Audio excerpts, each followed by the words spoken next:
polyamory, in my mind, used to be, and really still is, about committed, loving relationships where, and not, maybe not committed, but loving relationships where you might have two women and a guy, or two guys and a woman, and maybe you have people come in every once in a while, but it's just a relationship where you're living together with, but it's more than just two people.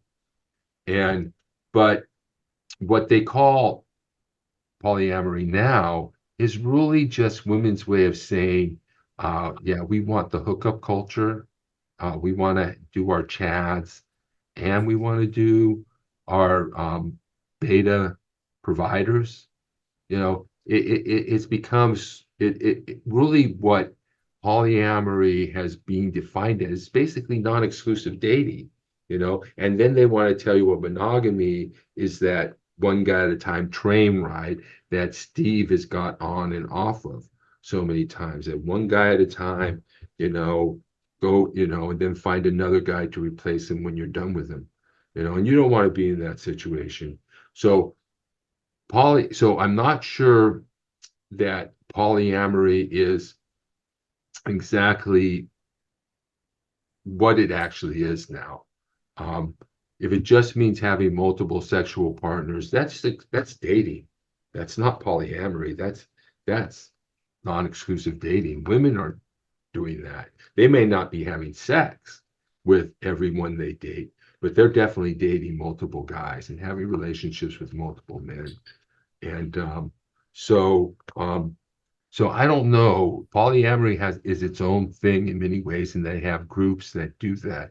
Now, it all depends. I mean, you in order to get there, at least you've got to, well, if you're either dating, or there may be polyamory groups. I remember I went to some polyamory groups. There's a swingers community. I've been to that before. Um, it's not swinger things like that. Sometimes you have to be okay with being in public, doing things in public, and I'm not really comfortable um, being having sex in an environment with other people watching. I'm not an exhibitionist. But you do have to have, if you want polyamory, you have to find the one person, right? So I don't know if you have one person already. If you have one person, you want to switch to or but I would say at this point, dating non-exclusively is what we're looking at. And the Okay. definition, yeah, the definition, Okay. All right. Well, yeah, that makes sense. Yeah, I think what I'm looking for is consensual multiple, dating multiple people, or whatever you want to call it. But it's like really upfront, one not a secret. Seems like right, you're letting people know that you're not exclusive anyway. So I guess there's a blurry boundary between the two. right, right. I think it's Mm. being redefined, and I think it's being redefined in politically convenient ways for a lot of people. I mean, it's basically saying this is, polyamory is the hookup culture. Basically, another word for polyamory is the hookup culture. Now, I think dating non-exclusively is that, and you're honest, and maybe you're having sex with your plates, maybe you're not. There's a question of whether you can spin a plate, but should you? And that's sort of the question I have with some of the women I date, was should I really be spinning this plate? Okay, all right, thanks. I'm still exploring, so I'm still new to this. Yeah, yeah. Well, yeah. So if you had a takeaways, like I said, learn about this. It'll change you. Make yourself look better. Improve your appearance. That's more important than having the balls to go up and talk to a woman. We have to look for women who have genuine burning desire for us. I think this is my opinion.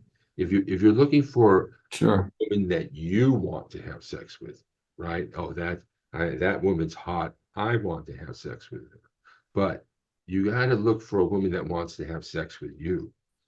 That's Where do you find these women? well, you know what?